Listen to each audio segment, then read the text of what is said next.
Hello exiles, old and new. Today I bring to you a new item filter made for the average player. Before I show it off, I would first like to explain that even though I don't have POE content on my account, I am a long-time player of POE myself with nearly 10k hours dumped into POE 1 between standalone client and Steam combined.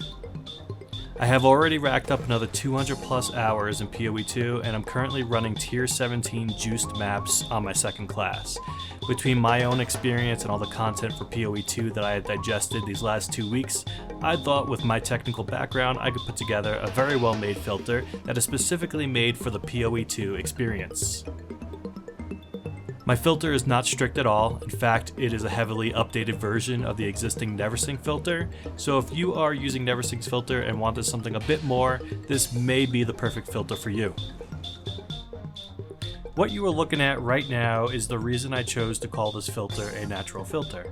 I took some time to grab RGB codes from the assets in the game to give a clean feel for the filter. I always felt that some filters could be too overbearing with some colors, and I have done the best I can to clean up these colors and use the colors to not only make the viewing experience better, but also to distinguish between the items you have received. The perfect example of that would be the updated view on the different colored jewels as you see here. Not only are the jewels color-coded with the gold-plated background, but it even shows on the map with an icon indicating a specific jewel was left behind on your way. I do want to specify now, before anyone heads out, that this filter isn't just a reskin. We do have some additions that are really great, so I do hope you stick around to see them. Now I will use the time to go over all the patch notes for version 0.3 and showcase the visual upgrades. For that, I have filled my inventory up with a lot of different items that you will be seeing me drop across the land. As promised, the patch notes for this version is as follows. I lowered sounds slightly so they aren't so overbearingly loud. I changed sounds on items so not every drop sounds the same.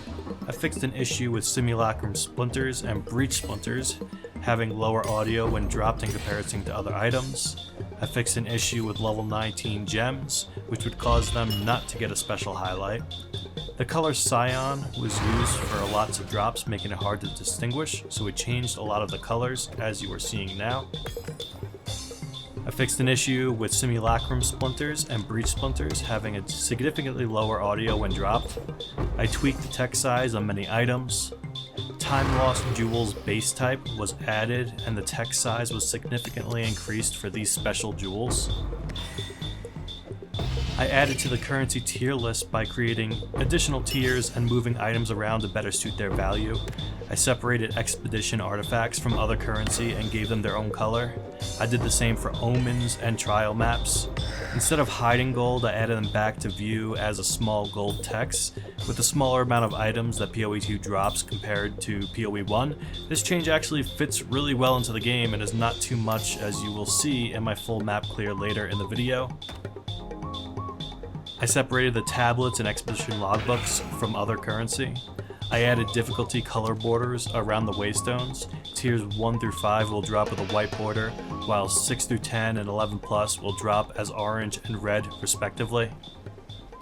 And I removed flask from the high level hidden list and instead made transcendent flasks hitting at endgame unless they are superior. You will always still see those ultimates.